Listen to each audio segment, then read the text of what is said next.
Hello dear student, कैसे हो आप। मैं हूं डीआरएक्स दिवेश पाल और छालों की श्रृंखला यहाँ पे ख़त्म हुई, यानी कि जो मुझे छाले हुए थे वो ठीक हो चुके हैं। तो अब जो है कंटिन्यू ऑडियो आपको मिल जाएंगे, जिससे कि आपकी स्टडी दिन ब दिन बेटर होते चली जाएंगी। तो चलिए आज हम लोग रीड करने वाले हैं चैप्टर 10, यानी कि कोशिका चक्र और कोशिका विभाजन, यानी cell cycle and cell division. तो सेल डिवीज़न की बात करें तो इसमें दो चीज़ें होती हैं। पहले होता है डीएनए रेप्लिकेशन, यानी डीएनए प्रतिकृति, या इसे अपन डीएनए द्विगुणन भी कह देते हैं। यानी एक डीएनए जो है दो डीएनए, मतलब बात करें तो जो एक डीएनए उसकी फोटोकॉपी हो जाती है, यानी एक डीएनए से दो डीएनए बन जाते हैं। इसके बाद बात करें कोशिका वृद्धि करती है, यानी कि सेल ग्रोथ करती है। सेल डिवीज़न की बात करें तो इसमें एक कोशिका होती है जो डिवाइड होंगी, उस कोशिका को अपन कहते हैं पेरेंटल सेल या फिर पैतृक कोशिका। अब ये पैतृक कोशिका जो होती है एक कोशिका से दो कोशिका का निर्माण करती है, जिसे अपन संतति कोशिका कहते हैं या फिर क्या कहते हैं अपन डॉटर सेल। अब सेल डिवीज़न की बात करें तो हम लोगों के पास में दो सेल डिवीज़न देखने को मिलते हैं, एक माइटोसिस और दूसरा मियोसिस। माइटोसिस यानी कि समसूत्री विभाजन और अर्धसूत्री विभाजन किसको कहते हैं हम लोग, मियोसिस को कहते हैं।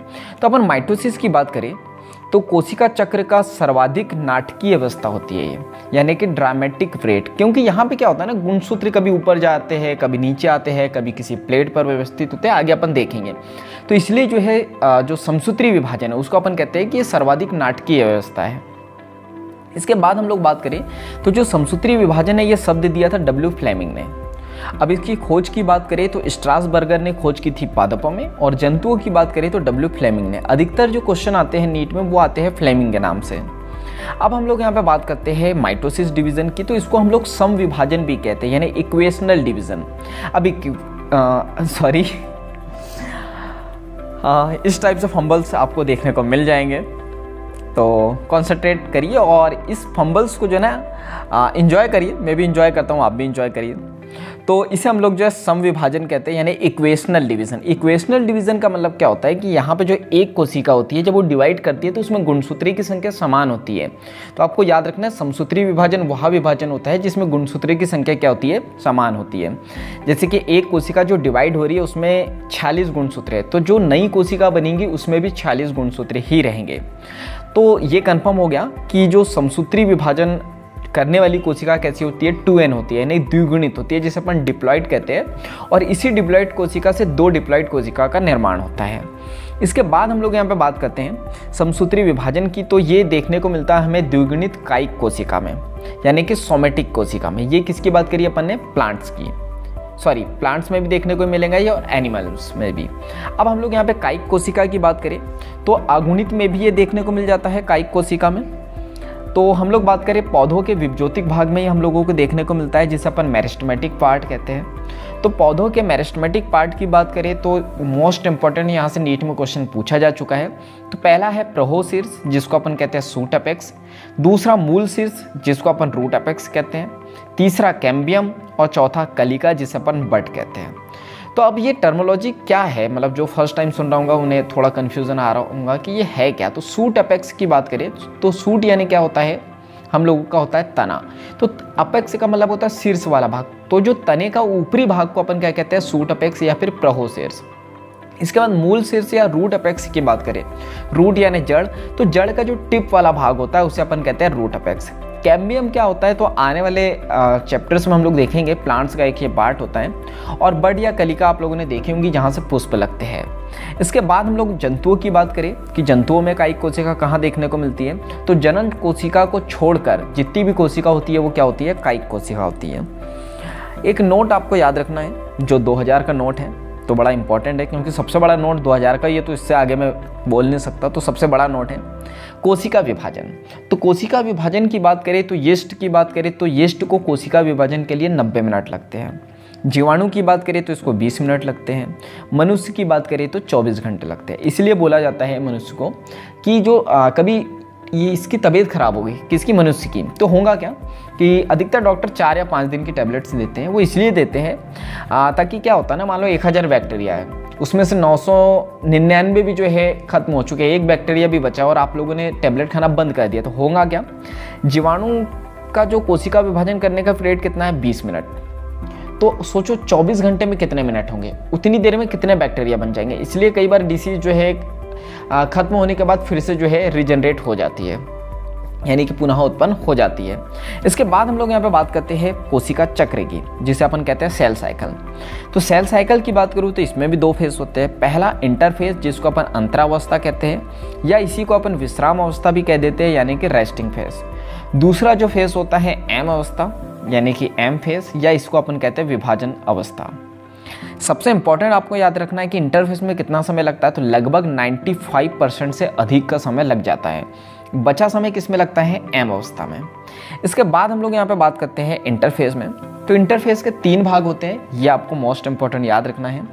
तो पहला होता है जीवन, दूसरा होता है एस फेज, तीसरा होता है G2 फेज। तो भावनाओं में नहीं जाना कि जीवन के बाद G2 आएगा, जीवन के बाद एस आएगा और एस के बाद क्या आएगा, G2 आएगा। तो जीवन को अपन कहते हैं पश्च सूत्री अंतरकाल प्रावस्था, यानी कि गैप 1। एस फेज को अपन कहते हैं संश्लेषण प्रावस्था, यानी कि सिंथेसिस फेज। G2 फेज को अपन कहते हैं पूर्व सूत्री विभाजन अंतराकाल प्रावस्था, यानी कि गैप 2। तो आपको इतना डिटेल में याद नहीं रखना है, आपको तो जीवन, एस और G2 ही याद रखना, यहीं से क्वेश्चन आते हैं। और इतनी गर्मी में एक तो ये जो जब हम लोग ऑडियो शूट करते हैं तो ये पसीना बड़ा कष्टदायक होता है। अब पसीने को भी एंजॉय करना होता है। चलिए, तो नेक्स्ट देखिए अपन, जो सबसे इंपॉर्टेंट है सेल साइकिल। तो सेल साइकिल की बात करें तो जैसा मैं बता चुका हूँ, पहला फेज कौन सा होता है, जीवन। तो जीवन की बात करें तो यहाँ पे क्या क्या होता है, तो जीवन की बात करें तो यहाँ पर कोशिका उपापचयी रूप से सक्रिय होती है, वह लगातार वृद्धि करती है। इसका मतलब क्या है, उपापचयी यानी मेटाबॉलिक रूप से जो है एक्टिव होती है, लगातार वृद्धि करते चली जाती है। कुछ एंजाइम्स का यहाँ पे निर्माण होता है, आरएनए व प्रोटीन का संश्लेषण होता है, क्योंकि आने वाले समय में जो एस फेज है वहाँ पे क्या होगा, बहुत सारी चीज़ें बनेंगी एस में, G2 में। तो आगे सफ़र पे जाना है इसको, तो क्या करेंगे, ये आरएनए बनाएगा, वह प्रोटीन का संश्लेषण करेंगे। जब हम लोग कहीं ट्रेवल पे जाते हैं, कहीं टूर पे जाते हैं, तो हम भी खाना वाना पैक कर लेते हैं, तो ये भी क्या करते हैं, आरएनए व प्रोटीन को बना लेते हैं, यानी संश्लेषण कर लेते हैं। केंद्रक में वृद्धि होने लगती है। तैयारी प्रावस्था है, प्रिपरेटरी फेज किससे आगे जाना है या नहीं जाना है, यहीं पे ये तैयारी कर लेती है। दूसरा निर्णय प्रावस्था यानी डिसीजन फेज है, कि आगे जाना है या नहीं जाना, ये यहीं पे निर्णय ले लेती है। इसके बाद एस की बात करूं तो यहाँ पे डीएनए का निर्माण होता है और उसकी प्रतिकृति होती है। मोस्ट इंपॉर्टेंट याद रखना है, प्रतिकृति यानी कि रेप्लिकेशन या डीएनए द्विगुणन भी हम लोग कह सकते हैं, यानी एक डीएनए से कितने हो जाते हैं, 2 डीएनए यहाँ पे हमारे पास में हो जाते हैं। लेकिन मोस्ट इंपॉर्टेंट आपको याद रखना है कि यहाँ पे गुणसूत्रों की संख्या में वृद्धि नहीं होती है।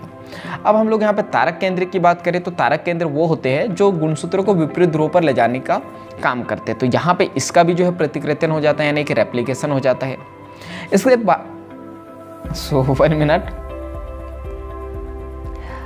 चलिए कंटिन्यू कर सकते हैं। देखो तुम लोगों से बातें करते करते मैंने अपनी जीभ चबा ली, तो देखो इतनी प्रॉब्लम्स आती है मुझे। तो आप भी सिंसियरली ऑडियो सुनो, ताकि ये चैप्टर आपके सबकॉन्शियस माइंड में बहुत अच्छी तरीके से फिट हो सके।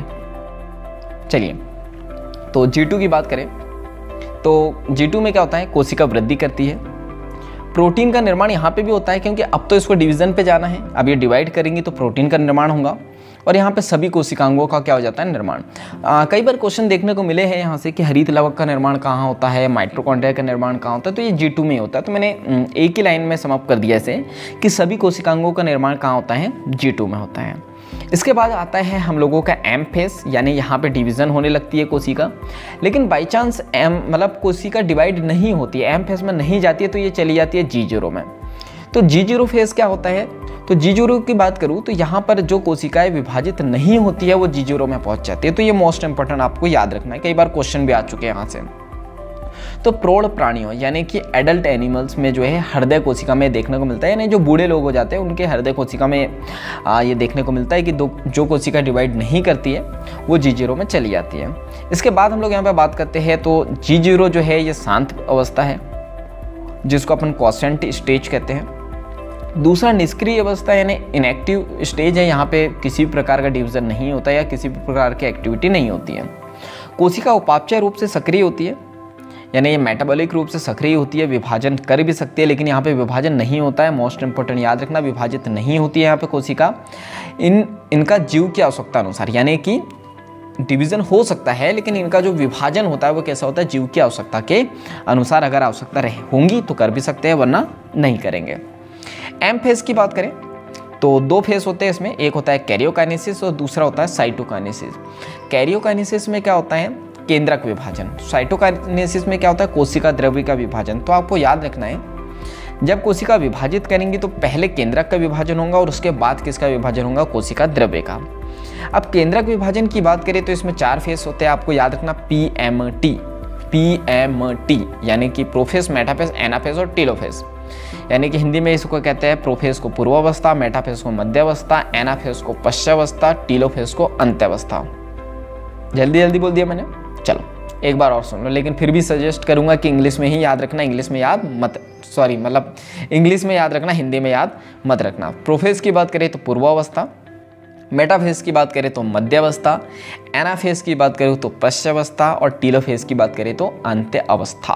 क्लियर है? चलिए, तो सबसे पहले हम लोग स्टार्ट करते हैं प्रोफेज। तो प्रोफेज में क्या होता है, एक केंद्रक है, केंद्रक के अंदर क्रोमेटिन होता है। पहले भी अपन पढ़ चुके थे, गुणसूत्र तो होता नहीं है शुरुआती दौर में, तो क्रोमेटिन होता है। और फिर होता है केंद्रिका, फिर होती है केंद्रक झिल्ली, और हम लोगों को बाहर तारककाय देखने को मिल जाता है। इसके बाद हम लोग बात करते हैं प्रोफेज, आगे बढ़ती है प्रोसेस। जैसे जैसे आगे बढ़ेंगी तो बीच में क्या होगा कि जो क्रोमेटिन है वो कन्वर्ट होने लगेंगे गुणसूत्र में, और उसके बाद जो तारक केंद्र थे, मतलब तारककाय जो था वो तारक केंद्र बन जाते हैं, और तारक केंद्र क्या होते हैं, विपरीत ध्रुव की तरफ जाने लगते हैं। इसके बाद हम लोग यहाँ पे बात करते हैं जो इसका लास्ट फेज होता है। तो लास्ट फेज में क्या होता है ना, तारक केंद्र जो है विपरीत ध्रुव पर पहुंच जाते हैं, और ये तर्कु तंतु यानी कि स्पिंडल फाइबर का निर्माण करते हैं। स्पिंडल फाइबर का काम क्या होता है, गुणसूत्र को विपरीत ध्रुव पर ले जाने का काम। तो ये तारक केंद्र बना देता है।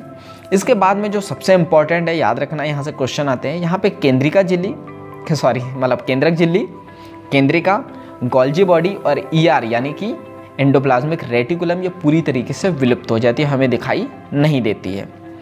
और 2 पॉइंट है जो आपको याद रखना है, गुणसूत्रीय पदार्थ के संघनन की जो प्रक्रिया है यहाँ पे प्रारंभ हो जाती है, और गुणसूत्र द्रव्य जो है स्पष्ट हो जाता है।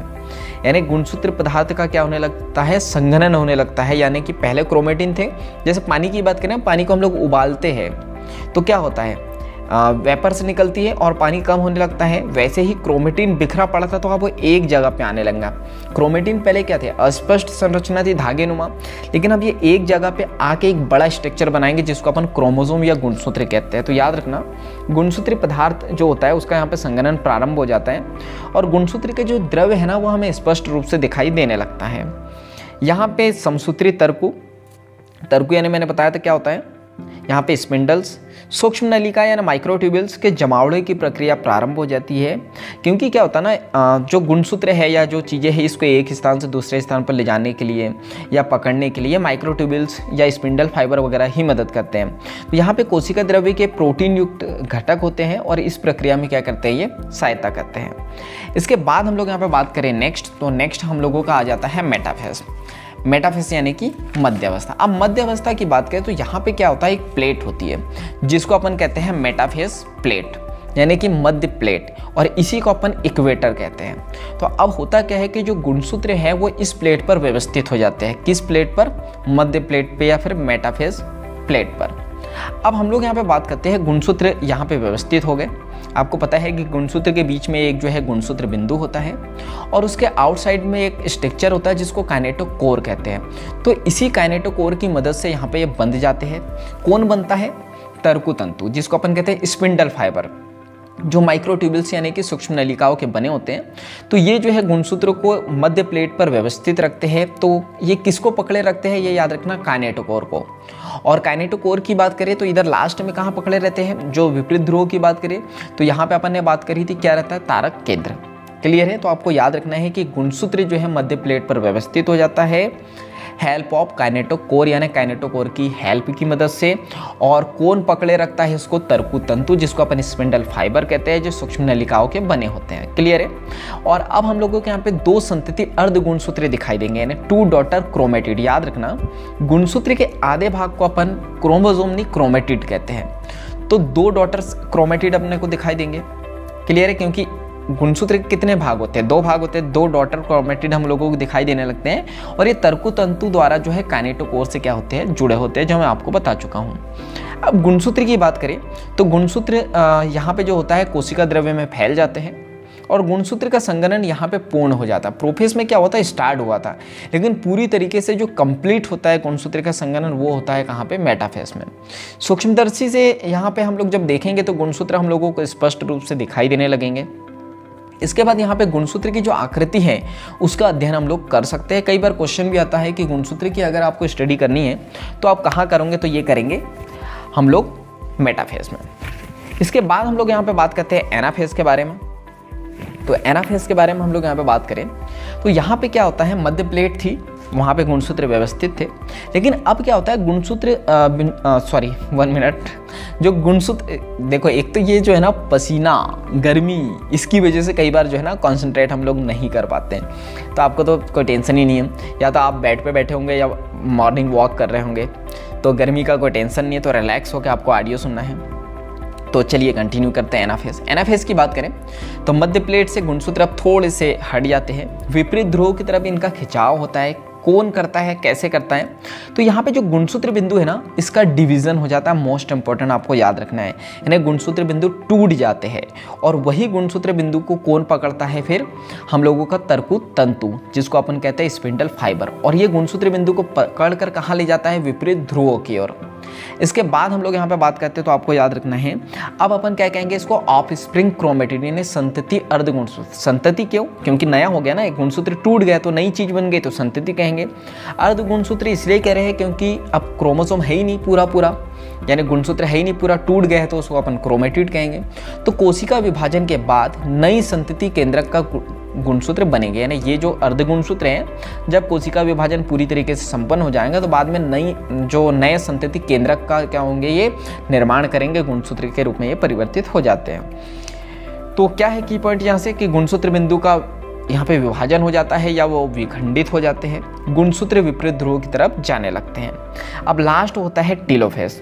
तो टीलोफेज की बात करें तो टीलोफेज में क्या होता है, गुणसूत्र बिंदु जो है ना विपरीत ध्रुव पर पहुंच जाते हैं और आगे जैसी प्रोसेस बढ़ती है तो यहाँ पे 2 केंद्रकों का निर्माण होने लगता है, जिसमें जो गुणसूत्र था वो कन्वर्ट हो गया क्रोमेटिन में, और यहाँ पे केंद्रक झिल्ली, केंद्रिका, गोल्जी बॉडी और ईआर यानी कि एंडोप्लाज्मिक रेटिकुलम पुनः निर्मित हो जाते हैं, यानी कि रीअपियर्स हो जाते हैं और यहाँ पे 2 संतति केंद्रक का निर्माण हो जाता है।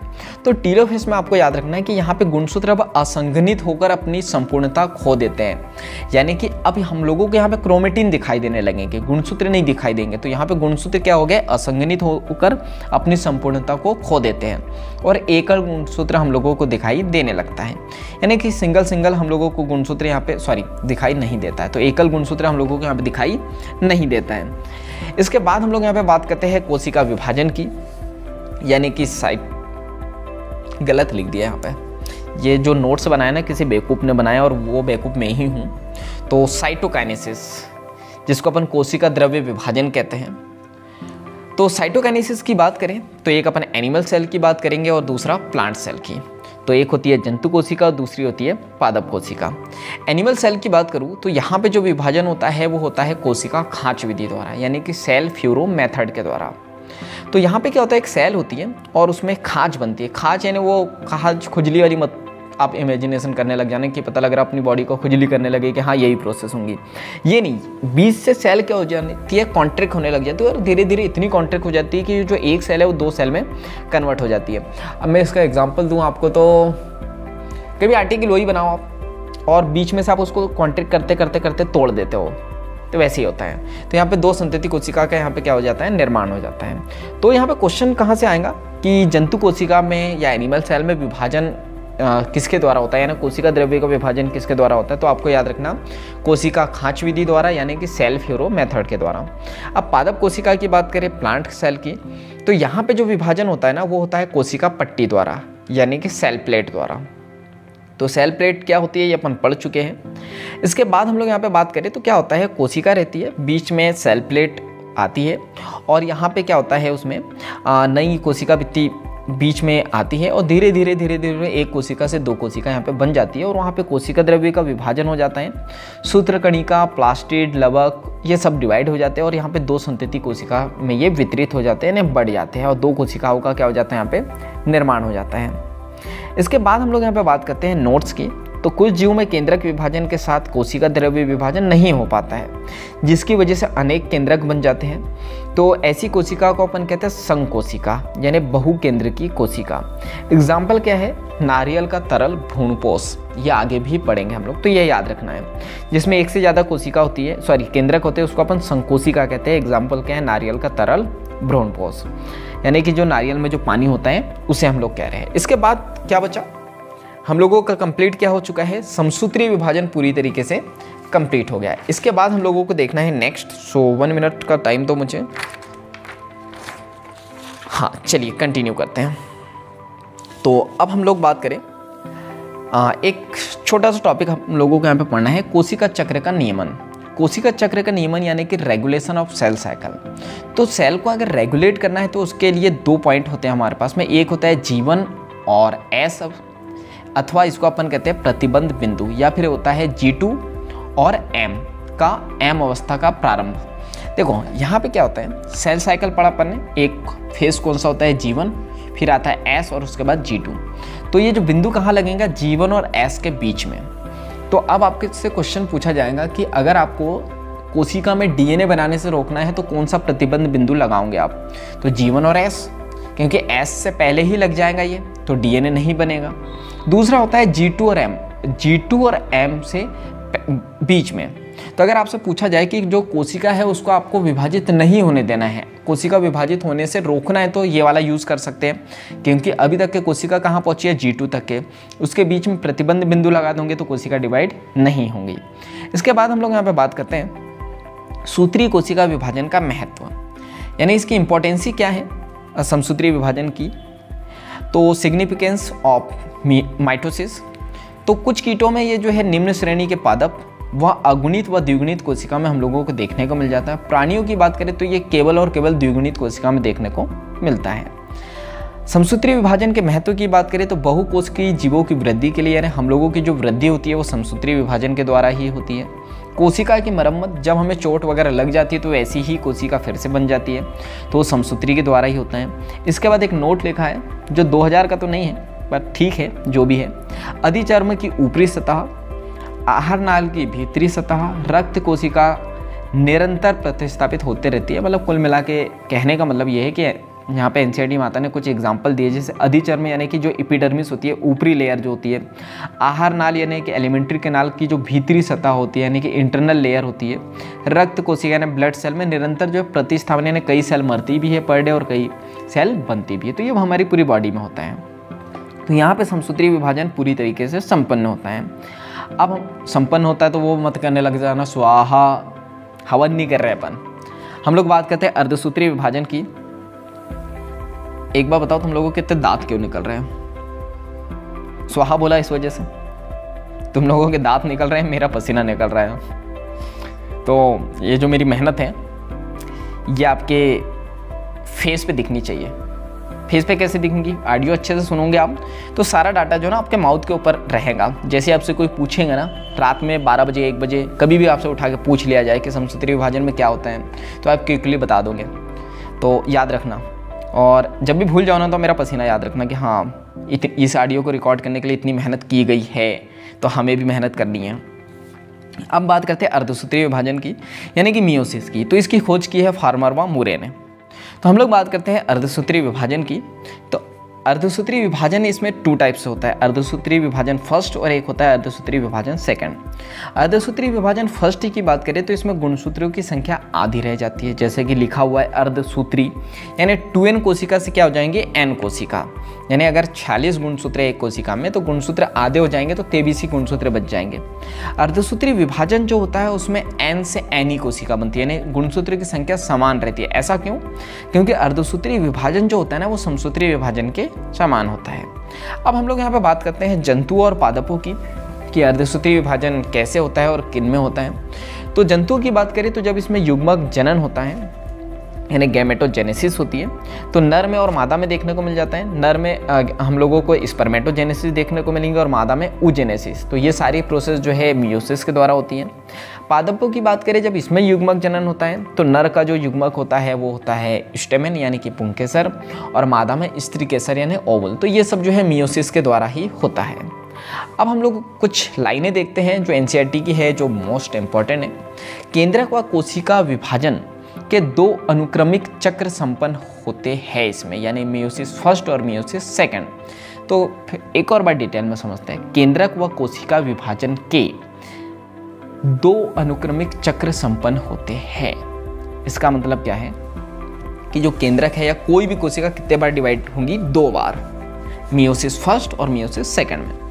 जब विभाजन होगा तो डीएनए प्रतिकृति का सिर्फ एक चक्र पूर्ण होगा। क्या समझ में आया कि जब विभाजन होगा तो डीएनए प्रतिकृति का सिर्फ एक चक्र पूर्ण होगा। इसका मतलब क्या है कि आपको याद रखना, जब समसूत्री विभाजन हुआ था तो उसका एस फेज जो था सेल साइकिल का, उसमें डीएनए डबल हो गया था, ठीक है। लेकिन यहाँ पे याद रखना है कि डीएनए प्रतिकृति का सिर्फ एक चक्र पूर्ण होगा। ऐसा नहीं कि 2 बार कोशिका डिवाइड हो रही है तो सेल साइकिल भी 2 बार चलेगा, एक ही बार चलेगा। तो डीएनए का जो रेप्लिकेशन होगा वो भी एक ही बार होगा। लेकिन जो एस अवस्था में पैतृक गुणसूत्रों के प्रतिकृति के साथ समान संतति अर्धगुणसूत्र बनने के बाद अर्धसूत्री फर्स्ट अवस्था प्रारंभ होती है। एस अवस्था में पैतृक गुणसूत्र, एस अवस्था में गुणसूत्र बनते हैं के प्रतिकृति, तो मोस्ट इंपॉर्टेंट याद रखना है, समसूत्रीय विभाजन में गुणसूत्रों का प्रतिकृति नहीं होता है। लेकिन अगर अर्धसूत्रीय विभाजन की बात करें तो यहाँ पे एस अवस्था में गुणसूत्र का रेप्लिकेशन हो जाता है, यानी प्रतिकृति हो जाता है। एक डीएनए से 2 डीएनए हमारे बन जाते हैं, सॉरी डीएनए नहीं, सॉरी, एक गुणसूत्र से क्या बन जाते हैं? 2 गुणसूत्र बन जाते हैं, यानी गुणसूत्रों की संख्या क्या हो जाती है? डबल हो जाती है। अब हम लोग यहाँ पे बात करते हैं मियोसिस की। मियोसिस फर्स्ट, तो मियोसिस फर्स्ट के भी 4 फेज, प्रथम प्रोफेज, प्रथम मेटाफेज, प्रथम एनाफेज और प्रथम टीलोफेज। जो समसूत्रीय विभाजन में पढ़ा था, सिर्फ प्रथम आगे लगाना है। अब प्रथम प्रोफेज की बात करें तो ये लंबी होती है और बहुत ज़्यादा लंबी होती है, वह जटिल अवस्था होती है। प्रथम प्रोफेज की बात करें तो इसके भी 5 फेज होते हैं, जो आप ट्रिक के द्वारा याद रख सकते हो, LZPDD, यानी कि लेजी पागल दीदी, या फिर आप एक स्टोरी के थ्रू आप इसको याद रख सकते हो। देखो स्टोरी कैसी कि आप मान लो किराने दुकान पे गए हो, क्या लेने गए हो? दूध का पैकेट। लेकिन जैसे आपने दूध का पैकेट लिया तो आपको दिखा कि जो डस्टबिन था वहाँ ऑलरेडी किसी ने दूध का पैकेट घर पे ले गया, दूध को निकाला और उस पैकेट को डिब्बे में डाल दिया। कहाँ पे? डस्टबिन में। तो एक स्टोरी है। क्या स्टोरी है? जैसे आप गए, कहाँ गए? लेफ्ट में। तो बोला जा रहा है आपको लेफ्ट में जाओगे तो पैकेट मिलेगा डिब्बे में मरा हुआ, यानी कि डेड। तो इनका मीनिंग एक और बार फिर से समझ लो, लेफ्ट में जाओगे तो पैकेट मिलेगा डिब्बे में मरा हुआ। तो इसके 5 फेस है, लेप्टोटीन, जाइगोटीन, पैकेटीन, डिप्लोटीन और डाइकाइनेसिस। लेप्टोटीन को हिंदी में कहते हैं अपन तनुपट, जाइगोटीन को अपन हिंदी में कहते हैं युग्मपट, पैकेटीन को हिंदी में कहते हैं स्थूलपट, डिप्लोटीन को अपन कहते हैं द्विपट और डाइकाइनेसिस को अपन हिंदी में कहते हैं पारगति क्रम। तो इंग्लिश में याद रखो, वरना ये सब पट के चक्कर में दुपट्टा, कान के नीचे पट्टा, गले में पट्टा, कुत्ते का पट्टा, सब यही याद रहेगा, क्योंकि हमारे माइंड में पहले से यही सेट है। तो तनुपट, युग्मपट, स्थूलपट, ये पट वो पट बिल्कुल याद नहीं रहेगा। तो आपको याद रखना, इंग्लिश में ही याद रखना है। इसके बाद हम लोग नेक्स्ट बात करें तो अब हम लोगों को क्या देखना है? सबसे पहले लेप्टोटीन। तो हम लोग स्टार्ट करते हैं लेप्टोटीन। तो लेप्टोटीन स्टार्ट करने से पहले एक स्टोरी के थ्रू इसको हम लोग देखेंगे। तो क्या देखने वाले हम लोग एक स्टोरी देखने वाले हैं। स्टोरी में क्या है, एक बेचारा सिंपल सा लड़का है जो बहुत सीधा साधा है। वो एक लड़की को देखने जा रहा है और लड़की भी सीधी सादी ही है। तो ये अरेंज मैरिज कर रहे हैं। तो चलिए चलते अपन सफ़र पे। तो स्टोरी को एक तरफ से कनेक्ट करना और उसको इस प्रोसेस से कनेक्ट करना। तो लेप्टोटीन की बात करें तो लेप्टोटीन में 2 गुणसूत्र, एक होगा पैटर्नल गुणसूत्र, एक होगा मैटरनल गुणसूत्र, यानी एक नर गुणसूत्र और एक मादा गुणसूत्र। मादा गुणसूत्र की बात करूं तो एक गुलदस्ता अवस्था या बूके अवस्था इसको अपन कहते हैं, क्योंकि हम लोगों को ऐसे दिखाई देते हैं। एक तो बाइक वाले या कौन है चैंपो करते रहते हैं। चलिए तो हम लोग बात करते हैं पैटर्नल पैटर्नल क्रोमोसोम और मैटरनल क्रोमोसोम, तो इनके बीच में जो है आकर्षण बल कम रहता है। तो चलिए स्टोरी की तरफ चलते हैं। अगर कोई अरेंज मैरिज करने जा रहा है तो लड़के और लड़की क्या आपस में बहुत ज़्यादा फ्रैंक रहेंगे? नहीं, क्योंकि अरेंज मैरिज हो रही है तो अभी तक तो मिले भी नहीं है, फर्स्ट टाइम मिल रहे हैं, तो आकर्षण बल क्या होगा? कम, दूर दूर बैठेंगे, एक दूसरे से बातें बहुत कम करेंगे, तो आकर्षण बल यहाँ पे क्या होगा? कम होगा। और यहाँ पे धागे, ये लंबे व धागे नुमा एकल संयोजी मनिका में यानी कि बिड लाइक स्ट्रक्चर हम लोगों को ये दिखाई देते हैं। सूक्ष्मदर्शी से देखने पर ये जो है गुणसूत्र यहाँ पे धीरे धीरे हम लोगों को स्पष्ट दिखाई देने लगते हैं, और गुणसूत्र का संघनन यहाँ पे पूरी अवस्था में जारी रहता है। जो अपन ने समसूत्री विभाजन में देखा था, प्रोफेस में जारी था, तो आपको याद रखना है गुणसूत्र का संघनन यहाँ पे पूरी अवस्था में क्या रहता है? जारी रहता है। सॉरी, जारी नहीं रहता है, जारी रहता है, मतलब कि कंटिन्यू रहता है। तो क्या समझ में आया लेप्टोटीन में कि आकर्षण बल कम है, मैटरनल पैटर्नल गुणसूत्र है, धागे नुमा ये दिखाई देते हैं, एकल संयोजी होते हैं यानी सिंगल होते हैं, और उस पर मणिकामय हम लोगों को दिखाई देते हैं, सूक्ष्मदर्शी से देखने पर स्पष्ट दिखाई देने लगेंगे, और गुणसूत्र का जो संघनन है वो पूरी अवस्था जारी रहता है। ठीक है, तो स्टोरी पे फिर से आए। लड़का देखने गया, लेकिन लड़का इतना भी सीधा साधा नहीं था, उसने लड़की का मोबाइल नंबर लेके आ गया। अब लड़की भी बड़ी समझदार है, और आज की जनरेशन वैसे भी बड़ी समझदार है, उसे पता ही था कि मोबाइल नंबर लिया क्यों गया है।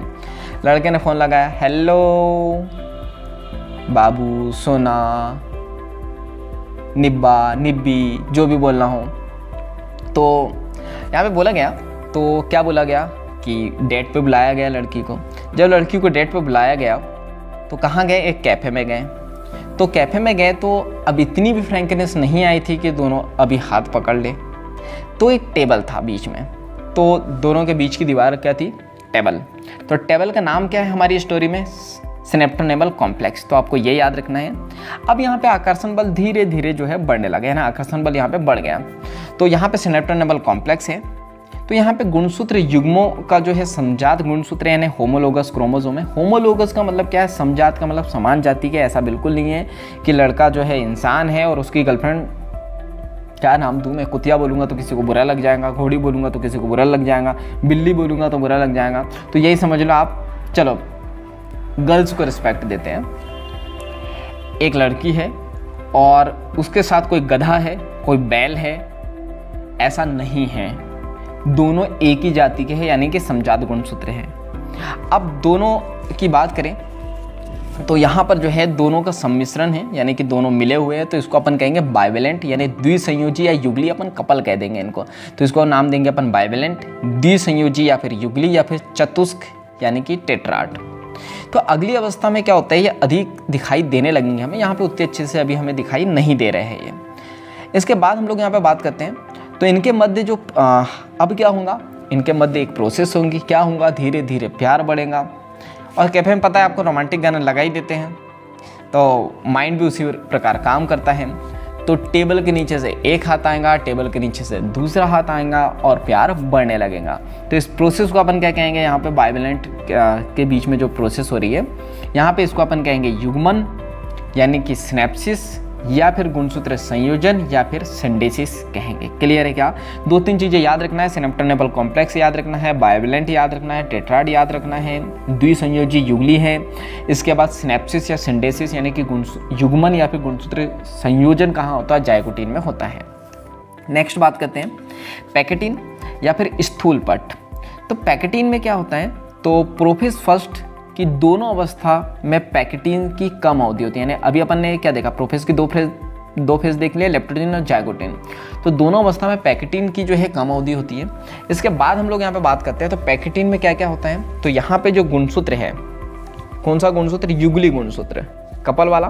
तो युगली गुणसूत्र चतुष्क जो है अधिक स्पष्ट हम लोगों को दिखाई देने लग जाता है। और यहाँ पे क्या होता है? तो कैफे में मिल के आ गया ना, तब तो प्यार और बढ़ गया, यानी आकर्षण बल और ज़्यादा यहाँ पे बढ़ जाता है। तो यहाँ पे युगली गुणसूत्र चतुष्क अधिक स्पष्ट दिखाई देने लगते हैं। अब तो बिंदास घूमने लगते हैं इधर उधर, क्योंकि शादी होगी ना उनकी, शादी करवा दी इस फेस में अपन ने। तो युगली गुणसूत्र चतुष्क जो अधिक स्पष्ट दिखाई देने लगे। अब तो रिश्तेदार के यहाँ भी जाएंगे, साथ में कैफे भी जाएंगे, डिस्को भी जाएंगे, पार्टी करने भी जाएंगे, थिएटर भी जाएंगे, तो सब जगह अब साथ जाने लगे। तो यहाँ पे जैसे जैसे साथ जा रहे थे तो दिन बीतते गए और शुरुआत हुई चुन्नू मुन्नू की, यानी चुन्नू मुन्नू आने वाला है, खुशखबरी आने वाली है। तो यहाँ पे पुनर्योजन ग्रंथियाँ दिखाई देने लगती है। मतलब हमारा चुन्नू मुन्नू क्या है, यहाँ पे पुनर्योजन ग्रंथियाँ हम लोगों को दिखाई देने लगती है। इसके बाद बात करें असंतति अर्धगुणसूत्र के बीच में यहाँ पे विनिमय दिखाई नहीं देता है। मतलब यहाँ पे जो विनिमय की बात करूँ, यानी कि जो असंतति अर्धगुणसूत्र है उनके बीच में जो विनिमय होता है, किस चीज़ का विनिमय, जीन्स का या जेनेटिक मटेरियल का जो विनिमय होता है, यानी क्रॉसिंग ओवर हम लोगों को दिखाई नहीं देता है। क्यों नहीं दिखाई देता है? क्योंकि आकर्षण बल यहाँ पे बहुत ज़्यादा है, तो हम लोगों को दिखाई नहीं देगा। अब यहाँ पे जो पुनर्योजन है, यानी कि रिकॉम्बिनेशन अवस्था के अंत तक के पूर्ण हो जाता है। तो तालियां बजाओ, खुशियाँ मनाओ, क्योंकि चुन्नू मुन्नू का जन्म हो गया, यानी रिकॉम्बिनेशन की प्रोसेस अंत तक के पूर्ण हो जाती है। विनिमय स्थल पर गुणसूत्र जुड़े दिखाई देते हैं। तो ये एक पॉइंट है जो और आगे समझाऊंगा मैं आपको, कि जहाँ पे विनिमय होता है ना, वहाँ पे गुणसूत्र जुड़े रहते हैं। तो हम लोग यहाँ पे बात करते हैं क्रॉसिंग ओवर की। तो एक चीज़ याद रखना कि हमेशा ये नॉन सिस्टर क्रोमेटिड में देखने को मिलता है। नॉन सिस्टर का मतलब क्या होता है, दो बहनें आपस में सगी नहीं है, उसको अपन नॉन सिस्टर क्रोमेटिड बिल्कुल नहीं कहेंगे। एक मेल का गुणसूत्र और एक जो है फीमेल का गुणसूत्र रहेगा, उसको अपन कहेंगे नॉन सिस्टर क्रोमेटिड, यानी कि असंतति अर्ध गुणसूत्र। जब इसमें क्रॉसिंग ओवर होगा तो ये क्रोमोसोम आपस में एक दूसरे के ऊपर जो है क्रॉस करेंगे, तो होगा क्या, जो आनुवांशिक पदार्थ का विनिमय हो जाएगा, यानी क्रॉसिंग ओवर हो जाएगा, यानी कि जो मेल का क्रोमोसोम और फीमेल का क्रोमोसोम आपस में मिल जाएंगे और एक नए क्रोमोसोम का क्या हो जाएगा, निर्माण हो जाएगा। तो यहाँ पे एक एंजाइम मदद करता है जिसको अपन कहते हैं रिकॉम्बिनेज एंजाइम। जहाँ पे क्रॉसिंग ओवर होता है उस बिंदु को अपन क्या कहते हैं, काइस्मेटा बिंदु कहते हैं। ये आपको याद रखना है। तो 3 पॉइंट पढ़ चुके हैं। चौथा है हम लोगों का डिप्लोटीन, या फिर इसको कहते हैं द्विपट। तो अब क्या होता है, बच्चा हो गया है, तो सिंपल सी बात है, झगड़े तो होंगे ही कि इस बच्चे को देखेगा कौन। तो बड़े झगड़े चलते हैं। माँ बाप का ही दोनों जो कपल है उन्हीं का बच्चा है, लेकिन वो उसे बोल देते हैं किसका बच्चा है, किसका बच्चा है, गधे का बच्चा है, गधे का बच्चा है, गधे का बच्चा है। दोनों ही बोल देते हैं आपस में, लेकिन उनको नहीं पता कि ये खुद का ही बच्चा है। तो हम लोग यहाँ पे बात करते हैं, इस टाइप से झगड़े स्टार्ट हो जाते हैं। तो होता क्या है, धीरे धीरे दूरियाँ बढ़ने लगती है, दूरियाँ बढ़ने लगती है, लेकिन क्या होता है, एक पॉइंट से जुड़े रहते हैं। किससे? जिसका नाम है डिवोर्स। तो डिवोर्स का नाम क्या है यहाँ पे, विनिमय बिंदु। तो विनिमय बिंदु पर एक्स आकार की संरचना दिखाई देती है जिसको अपन काइस्मेटा कहते हैं। तो याद रखना, जब भी डिवोर्स याद आए तो हमारी स्टोरी में क्या है, काइस्मेटा। तो यहाँ पे जो युगली थे, युगली कौन, समजात गुणसूत्र का पृथक्करण शुरू हो जाता है, यानी झगड़े हो जाते हैं, दोनों अलग अलग होने लगते हैं। क्रॉसिंग ओवर हम लोगों को यहाँ पे दिखाई देने लगता है, तो ये आपको याद रखना है। इसके बाद जो है उपांदी भवन। अब आप ये सोचेंगे क्रॉसिंग ओवर यहाँ पे दिखाई देने लगता है, इसको स्टोरी में कैसे कनेक्ट करें। तो क्रॉसिंग ओवर का रिजल्ट क्या था, चुन्नू मुन्नू। तो चुन्नू मुन्नू दिखाई दे रहा है, नहीं दे रहा है, दे रहा है। तो क्रॉसिंग ओवर यहाँ पे दिखाई देने लगता है। टर्मिनलाइजेशन शुरू हो जाता है, यानी उपांदी भवन की प्रक्रिया शुरू हो जाती है। उपांदी भवन का मतलब क्या होता है कि जो गुणसूत्र आपस में अलग होने लगते हैं, उसी को हम टर्मिनलाइजेशन कहते हैं। इस अवस्था के प्रारंभ में सिनेप्टोनेमल कॉम्प्लेक्स जो है वो विलुप्त हो जाता है। तो सिंपल सी बात है कि दोनों में झगड़े हो रहे हैं, तो कैफे वगैरह तो जाएंगे नहीं। तो आपको याद रखना, डिप्लोटीन में जो है सिनेप्टोनेमल सम्मिश्र जो है विलुप्त हो जाता है। लास्ट बचा हमारा डाइकाइनेसिस, या इसको कहते हैं पारगति क्रम। तो इसमें क्या हो जाता है, जो डिवोर्स यानी कि काइस्मेटा पे वो जुड़े हुए थे, अब यहाँ पे उनका डिवोर्स भी हो जाता है, यानी काइस्मेटा का भी उपांदी भवन हो जाता है, यानी काइस्मेटा से भी ये हट जाते हैं और गुणसूत्र पूर्णतः जो है संघनित हो जाते हैं और अलग होकर यहाँ पे अलग होने में इनको तर्कतंतु सहयोग करते हैं। तो अब यहाँ पे क्या होता है, गुणसूत्र पूर्णतः हम लोगों को दिखाई देने लगते हैं, क्योंकि प्रोफेस में क्या होता है, संघनन कंप्लीट हो जाता है, गुणसूत्र हमको दिखाई देने लगते हैं। तो यहाँ पे गुणसूत्र दिखाई देने लगते हैं और केंद्रक झिल्ली ये सब क्या हो जाती है, विलुप्त हो जाती है। अब फर्स्ट फेज कंप्लीट हो गया हमारा, कौन सा, प्रोफेस। अब हम लोगों को पढ़ना है मेटाफेज फर्स्ट। तो मेटाफेज फर्स्ट की बात करें तो यहाँ पे युगली गुणसूत्र मध्य रेखा पटलिका पर व्यवस्थित हो जाता है, यानी जो समसूत्री विभाजन में पढ़ा था ना, सेम टू सेम यही, पर यहाँ पे क्या होगा, युगली गुणसूत्र यानी कपल्स होंगे। तो यहाँ पे जो है युगली गुणसूत्र मध्य रेखा पटलिका पर व्यवस्थित हो जाते हैं। एनाफेज की बात करें तो यहाँ पे गुणसूत्र पृथक हो जाते हैं एंड संतति अर्धगुणसूत्र गुणसूत्र बिंदु से जुड़े होते हैं और गुणसूत्र यहाँ पे द्वितीयक गति करते हैं। तो बस यही मोस्ट इंपॉर्टेंट आपको याद रखना है कि समसूत्री और अर्धसूत्री में अंतर क्या है, कि समसूत्री का जो एनाफेज था वहाँ पे अर्धगुणसूत्र बिंदु हम लोगों को दिखाई दे रहे थे, यानी कि गुणसूत्र बिंदु डिवाइड हो गए थे। लेकिन यहाँ पे गुणसूत्र बिंदु जो है जुड़े रहेंगे, यानी कि इनका डिवीजन नहीं होगा और गुणसूत्र दिव्यक गति करेंगे, यानी कि बाइवेलेंट गति करेंगे। टीलोफेज की बात करें तो इस टीलोफेज फर्स्ट में केंद्रक आवरण व केंद्रिका पुनः स्पष्ट हो जाती है, जो हमको पता है। कोशिका द्रव्य का विभाजन शुरू हो जाता है और कोशिका जो है इस कोशिकाओं को अपन क्या कहते हैं, कोशिका द्वैत। अब हम लोग यहाँ पे बात करते हैं तो दो कोशिका बन गई। दो अर्धसूत्री विभाजन के बीच की अवस्था को अपन यहाँ पे क्या कहते हैं, अंतराल अवस्था या फिर इंटरकाइनेसिस कहते हैं। क्या कह रहे हैं अपन, दो अर्धसूत्री विभाजन, यानी मियोसिस फर्स्ट और मियोसिस सेकंड के बीच का जो टाइम पीरियड होगा उसको अपन कहेंगे इंटरकाइनेसिस। इंटरवल भी देखा होगा आपने मूवी में, तो उसी से याद रख लेना इंटरकाइनेसिस। तो यहाँ पे जो है कम समय तक के ये रहता है इंटरकाइनेसिस और बाद में मियोसिस प्रोफेज सेकंड स्टार्ट हो जाता है, यानी वही मियोसिस सेकंड स्टार्ट हो जाता है, जो प्रोफेज फर्स्ट से जो है काफ़ी सरल होता है। अब स्टार्ट करते हैं अपन मियोसिस सेकंड। तो मियोसिस सेकंड के भी 4 phase, prophase second, metaphase second, anaphase second और टीलोफेज सेकंड। तो आपको ये याद रखना है कि ये सेम टू सेम जो है किसके समान है, ये समसूत्री विभाजन के समान है, तो इसलिए इसको हम लोग नहीं पढ़ेंगे। जब भी क्वेश्चन आएंगे तो अगर आपको आया कि मेटाफेज सेकंड में क्या होता है तो आपको समसूत्री का मेटाफेज याद रखना है। जब भी आपको पूछा कि एनाफेज सेकंड में क्या होता है तो आपको समसूत्री एनाफेज याद रखना है। तो यहाँ पे क्या होता है, तो गुणसूत्र के पूर्ण लंबा होने के पहले व कोशिका द्रव्य विभाजन के तत्काल बाद ये क्या हो जाता है, प्रारंभ हो जाता है। अर्धसूत्री विभाजन सेकंड में क्या होता है, तो ये सूत्री विभाजन के समान होता है। अर्धसूत्री विभाजन सेकंड में बता चुका हूँ। और अंत में 4 अगुणित संतति कोशिका चतुष्क बन जाते हैं। अर्धसूत्री विभाजन के महत्व की बात करें तो लैंगिक जनन करने वाले जीवों में जो है गुणसूत्रों की संख्या पीढ़ी दर पीढ़ी संरक्षित रहती है। यानी अर्धसूत्री के द्वारा क्या होता है ना, लैंगिक जनन करने वाले जो जीव होते हैं उसमें वेरिएशन आता है, तो गुणसूत्र की संख्या पीढ़ी दर पीढ़ी बनी रहती है। यानी कि जो हमारे पापा थे उनके आधे गुणसूत्र हमारे अंदर आए। पापा यानी कि हमारे पेरेंट्स, मम्मी और पापा दोनों के आधे आए हैं, हमारे चिन्नू मुन्नू में हमारे आधे जाएंगे। तो ये पीढ़ी दर पीढ़ी जो है जो गुणसूत्र की संख्या वो बनी रहती है। जीवधारियों में आनुवांशिक विभिन्नताएं बढ़ती रहती है इसी की वजह से, यानी कि जो भी ऑर्गेनिज्म है उसमें जो वेरिएशन आता है, जैसे हमारे पापा की बात करें वो और हमारी सोच में भी, रहन सहन में भी जमीन आसमान का अंतर है। तो ये जो वेरिएशन आता है वो जो है अर्धसूत्री विभाजन के ही द्वारा आता है। तो ये विकास के लिए महत्वपूर्ण है। तो इसी के साथ हम लोगों का ये चैप्टर यहीं पे फिनिश होता है। तो बहुत अच्छे से इसको बार बार रिपीट करके ऑडियो को सुनते रहना, ताकि सारी चीज़ें जो है आपके दिमाग में फिट हो सके और जल्दी से आपका एग्ज़ाम निकल जाए। तो चलिए, बाकी हम लोग मिलेंगे नेक्स्ट वीडियो में इसी तरह हंसते हुए मुस्कुराते हुए। जब तक के लिए अगर चैनल को अभी तक के सब्सक्राइब नहीं किया है आप लोगों ने तो सब्सक्राइब कर दीजिए, बेल आइकन को हिट कर दीजिए ताकि ऐसे वैल्यूबल वीडियो आपको मिलते रहें। तो चलिए, बाकी मिलेंगे नेक्स्ट लेक्चर में। जब तक के लिए thank you, bye bye and go for success.